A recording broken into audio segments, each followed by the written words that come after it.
Democrats and Donald Trump will each get just 24 hours over 2 days to make their case at impeachment trial, under Republican plan, and senators will debate rules behind closed doors tomorrow. Republicans' plan for Senate trial of Donald Trump are revealed hours before it begins at 1 p.m. Tuesday. Mitch McConnell wants each side given 24 hours spread over 2 days to make their case. The Democrats for impeaching and removing Trump for acquittal. He will use Tuesday to present his plan and hear the rival Democratic one before the Senate switches off cameras and kicks out reporters to decide on the rules. If he gets his way, Democrats could start spelling out why they want Trump removed at 1 p.m. on Wednesday. Planned schedule could put rocket trial on track to end before Trump delivers the State of the Union address. Nobody will be allowed to subpoena witnesses or documents until after each side has made their case and 16 hours of questions have been asked. Exclusion of witnesses and closed session of Senate certain to be used by Democrats to accuse McConnell of cover-up plans. Offer apparent victory for Donald Trump, but will not explicitly allow him to demand instant dismissal of the 2 articles of impeachment by Jeff Earl, Deputy U.S. political editor for DailyMail.com, published 23:32 Greenwich Mean Time, the 20th of January 2020, updated 0:47 Greenwich Mean Time, the 21st of January 2020. Democrats and Donald Trump will each have just 24 hours over 2 days to make their cases at his impeachment trial, a plan outlined by Mitch McConnell revealed Monday evening. Each side will face presenting their case late into the night as the Republican Majority Leader plans to slam the case through the Senate, a leaked resolution first reported by CNN and confirmed by DailyMail.com revealed, but he will allow the possibility of the trial calling witnesses or documents, but not until the third stage of the trial, after Democratic prosecutors and Trump's defense have made their case and senators have had 16 hours to ask questions in writing through the Chief Justice John Roberts. The plan sets up a fast-moving trial which could sit late into the night as each side tries to get through their 24 hours. But the rules remain a plan until they are confirmed, or amended, by senators, which will happen entirely behind closed doors when they go into a closed session, expected late Tuesday afternoon. The spectacle of cameras being switched off and reporters being told to leave is likely to fuel Democratic attacks of cover-up, which is now the party's main attack on the trial. As drawn up by McConnell, they represent a win for Trump, who wants the trial over with rapidly, but they are a tightrope for the Republican Majority Leader, who has at least 3 moderates already voicing reservations about a lack of witnesses. The moderates, Susan Collins of Maine, Mitt Romney of Utah, and Lisa Murkowski of Alaska, are likely to watch closely the latest poll, which suggests overwhelming public support for witnesses at the trial. Master of the Senate, Mitch McConnell's plan was revealed Monday evening, with just hours to go until senators get to decide on the rules for the trial of Donald Trump. Donald Trump's lawyers in a new brief call the impeachment case against him flimsy. The president himself left the White House to fly to the World Economic Forum in Davos, Switzerland, where he will be for the start of his trial.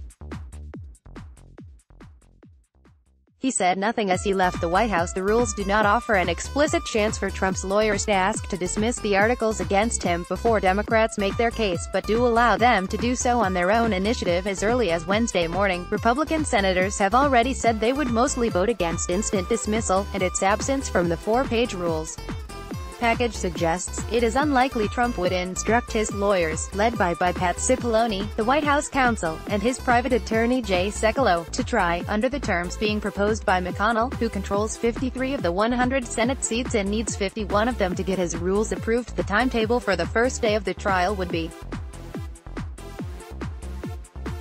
Tuesday 1 p.m. Trial begins with swearing in of Jim Inhofe, the Oklahoma Republican who missed being sworn by Chief Justice John Roberts last week.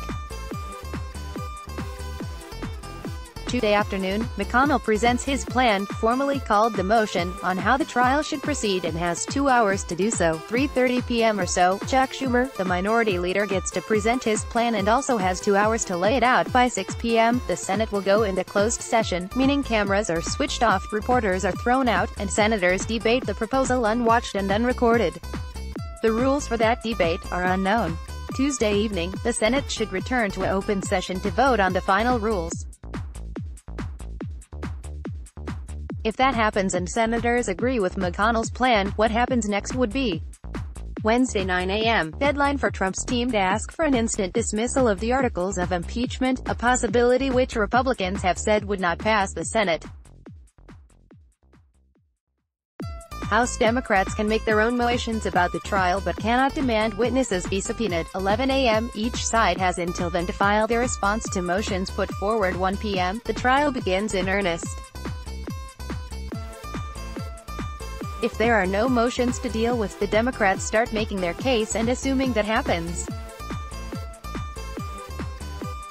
Friday, 1 p.m., Democrats' case has to conclude by now and have taken up no more than 24 hours.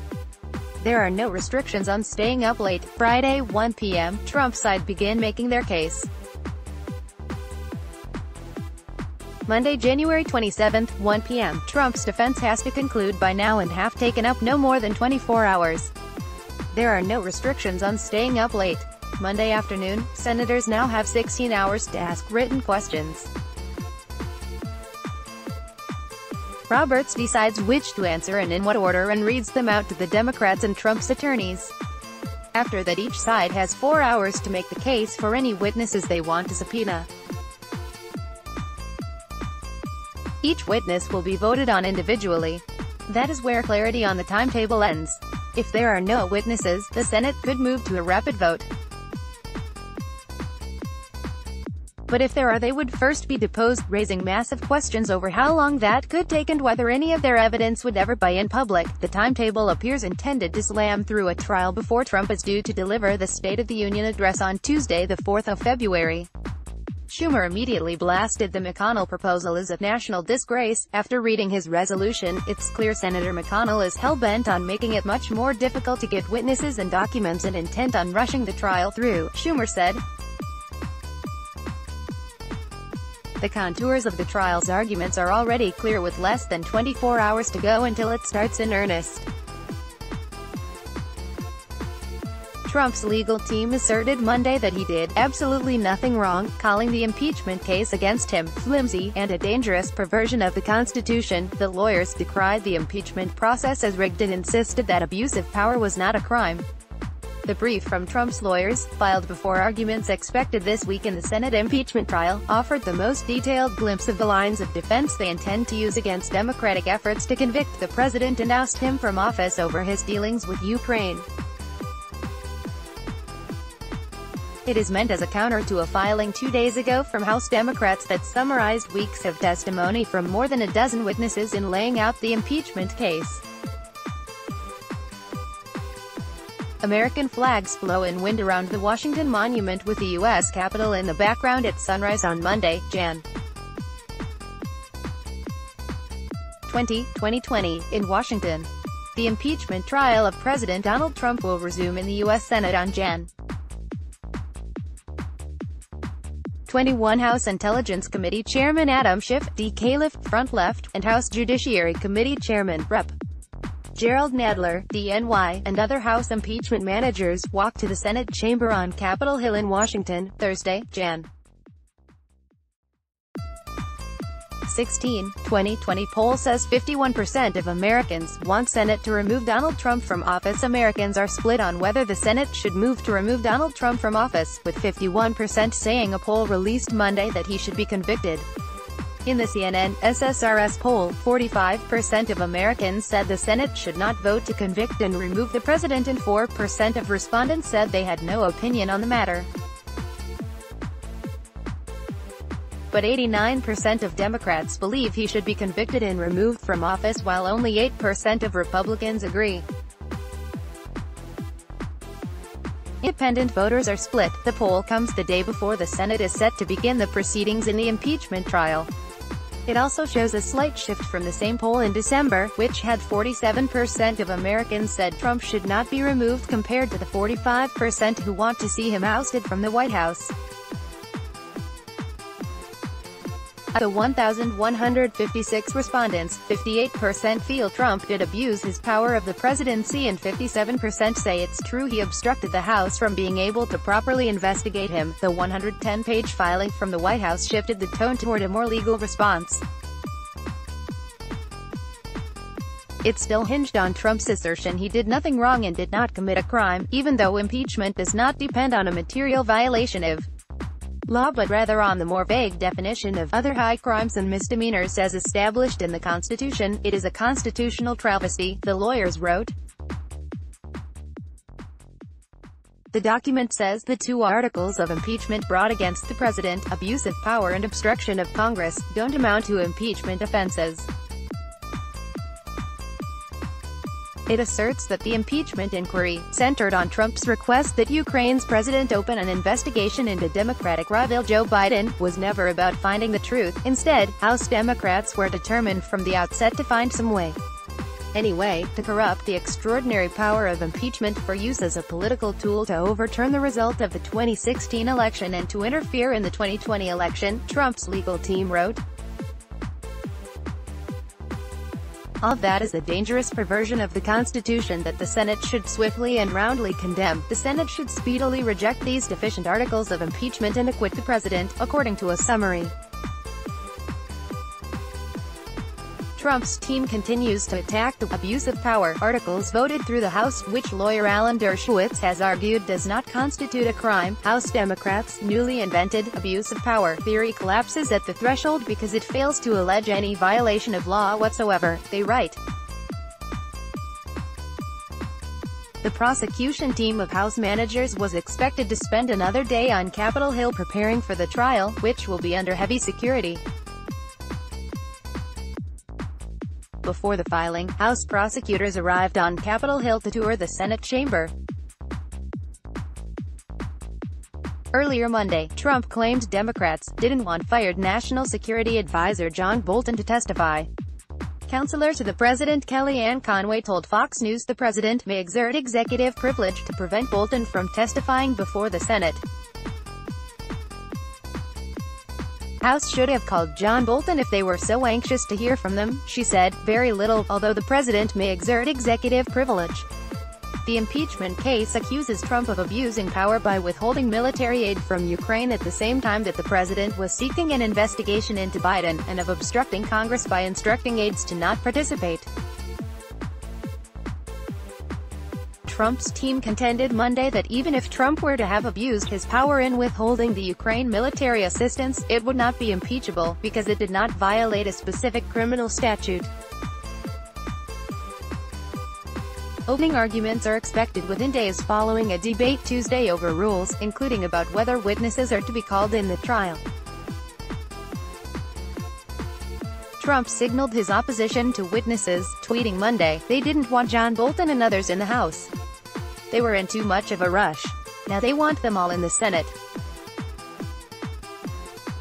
Not supposed to be that way." That's a reference to former National Security Advisor John Bolton, who was not subpoenaed by the House in its impeachment inquiry but has said he is willing to testify in the Senate if he is subpoenaed.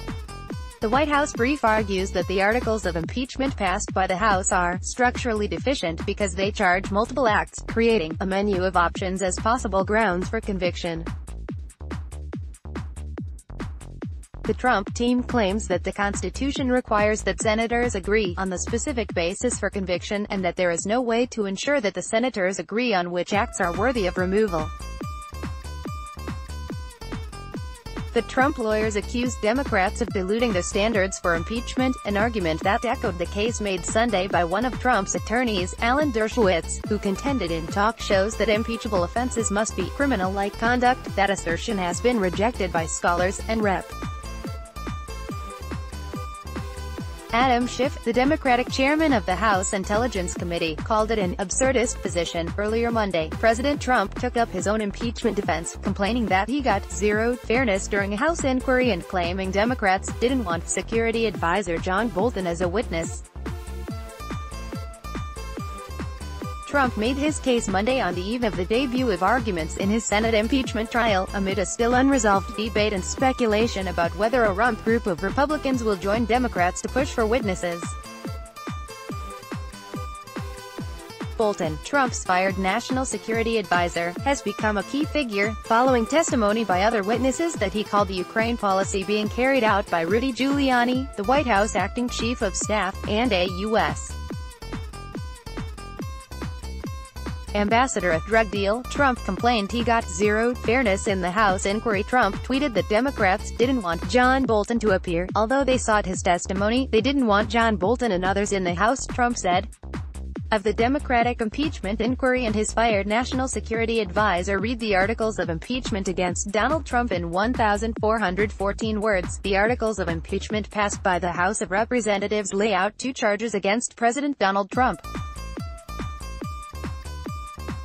Article 1. Abuse of power. Using the powers of his high office, President Trump solicited the interference of a foreign government, Ukraine, in the 2020 United States presidential election. He did so through a scheme or course of conduct that included soliciting the government of Ukraine to publicly announce investigations that would benefit his re-election, harm the election prospects of a political opponent, and influence the 2020 United States presidential election to his advantage. President Trump also sought to pressure the government of Ukraine to take these steps by conditioning official United States government acts of significant value to Ukraine on its public announcement of the investigations. President Trump engaged in this scheme or course of conduct for corrupt purposes in pursuit of personal political benefit.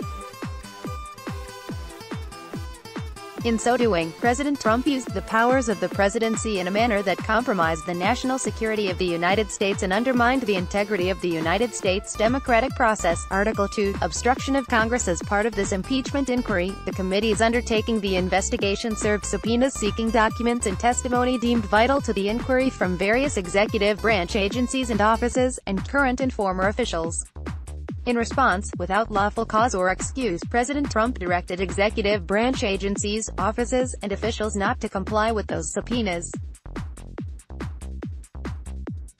President Trump thus interposed the powers of the presidency against the lawful subpoenas of the House of Representatives, and assumed to himself functions and judgments necessary to the exercise of the sole power of impeachment vested by the Constitution in the House of Representatives. In the history of the Republic, no president has ever ordered the complete defiance of an impeachment inquiry or sought to obstruct and impede so comprehensively the ability of the House of Representatives to investigate high crimes and misdemeanors. This abuse of office served to cover up the president's own repeated misconduct and to seize and control the power of impeachment, and thus to nullify a vital constitutional safeguard vested solely in the House of Representatives. They didn't want John Bolton and others in the House. They were in too much of a rush. Now they want them all in the Senate. Not supposed to be that way, Trump tweeted Monday. He also went after Senate Minority Leader Charles Schumer, whose caucus and Senate colleagues have been sworn in to impartially weigh evidence against Trump, crying Chuck Schumer is now asking for fairness when he and the Democrat House members worked together to make sure I got zero fairness in the House. So, what else is new? Trump wrote.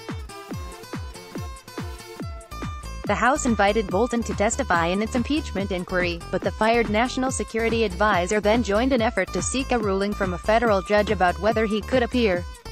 Bolton's lawyer asked a judge to rule on whether his client should comply with the request from Congress or a White House instruction for witnesses not to appear. Early this year, Bolton said through his lawyer that he was willing to appear in the Senate trial. Amid the standoff, the House did not subpoena Bolton, although it heard from multiple officials who spoke of his role, including Security Advisor Fiona Hill, who testified about his drug deal. Comment: I am not part of whatever drug deal Sondland and Mulvaney are cooking up, Hill said Bolton told her. Hill also said Bolton considered Giuliani, who was working to dig up information on the Bidens in Ukraine, a hand grenade. Schumer said Sunday he would force a vote on allowing witnesses as the Senate impeachment trial gets underway Tuesday. We have the right to do it, we are going to do it, and we are going to do it at the beginning on Tuesday. If Leader Sen. Mitch McConnell doesn't call for these witnesses in his proposal, he said. If they say, well, let's wait and hear the arguments, we'll want a vote after they hear the arguments as well, and we will do everything we can to force votes again, he said. He would need to assemble 51 votes, which would include 4 Republicans, to prevail. House Intelligence Chair Rep.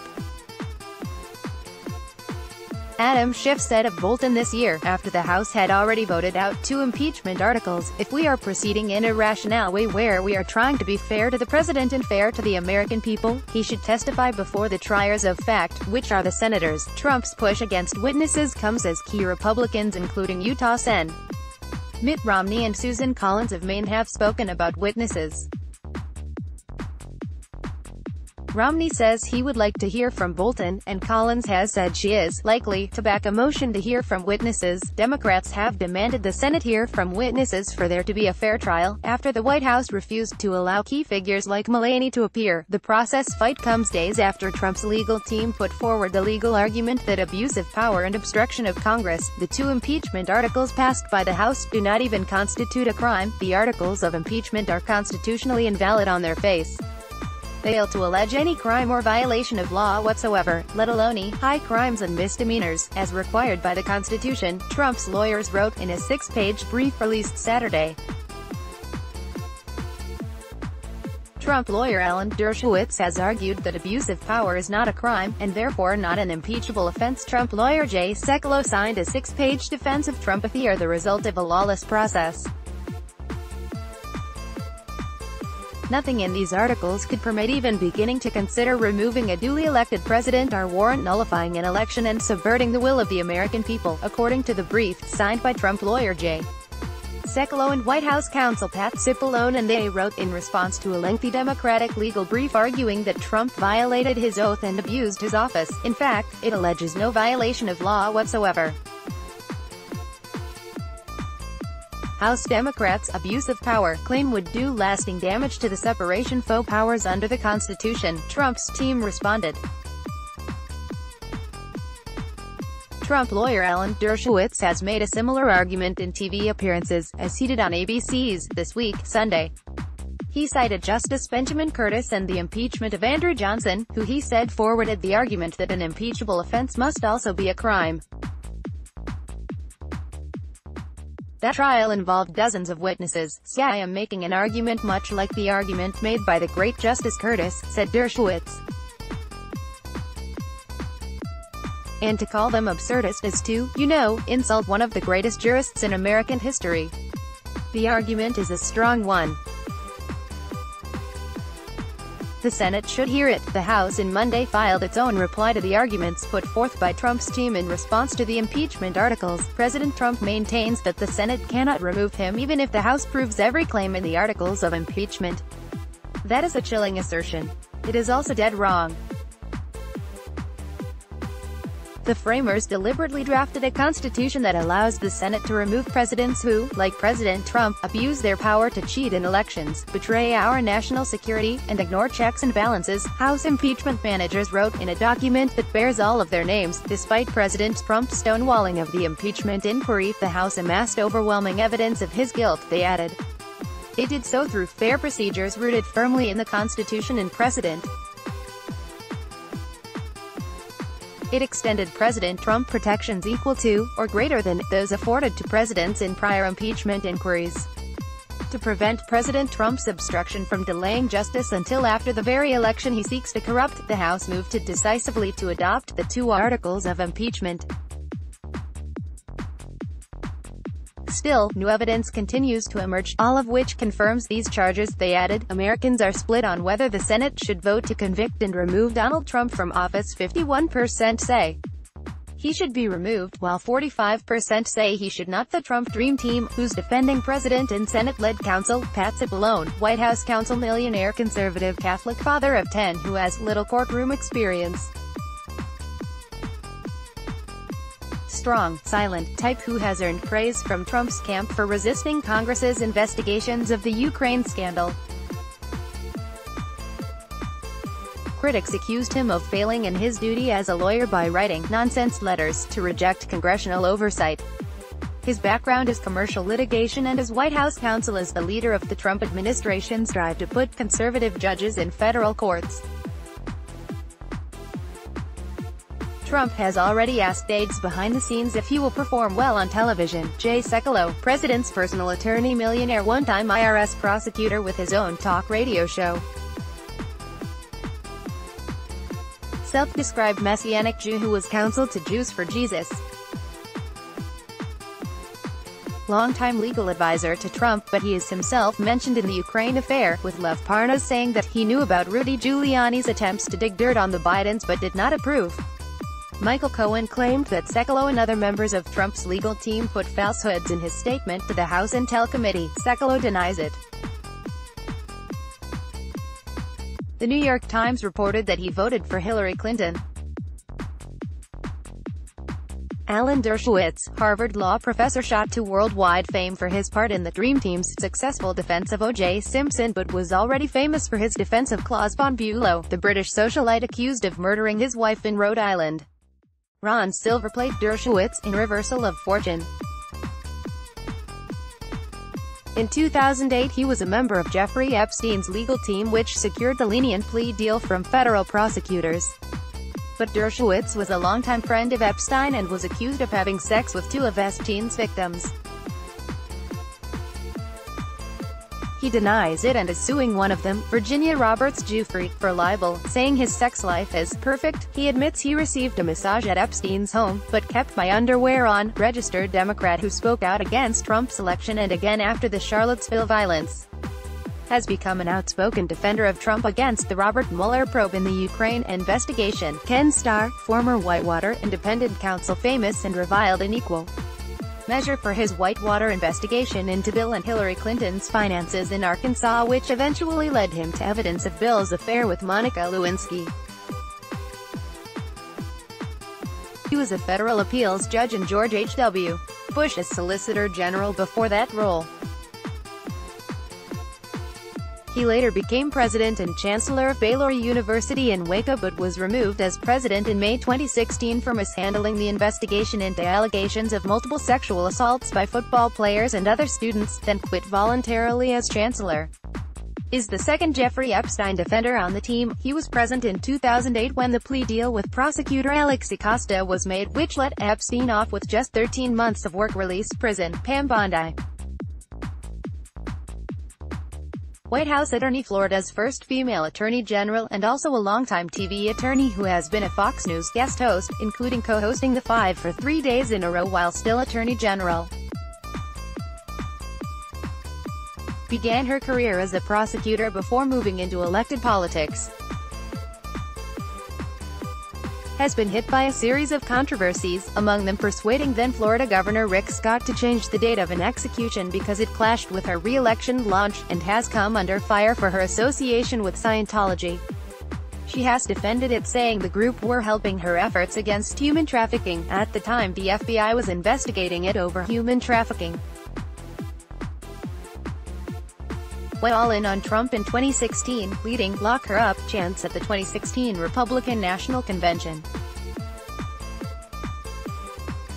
Joined the White House last November to aid the anti-impeachment effort. Robert Ray, Ken Starr's successor, headed the Office of the Independent Counsel from 1999 until it closed for business in 2002, meaning it was he, not Ken Starr, who wrote the final words on the scandals of the Clinton years. Those included the report on Monica Lewinsky, the report on the savings and loan misconduct claims which came to be known as Whitewater, and the report on Travelgate, the White House travel office's firing, and Filegate, claims of improper access to the FBI's background reports. Struck deal with Clinton to give up his law license. Went into private practice. Was charged with stalking a former lover in New York in 2006, 4 months after she ended their relationship.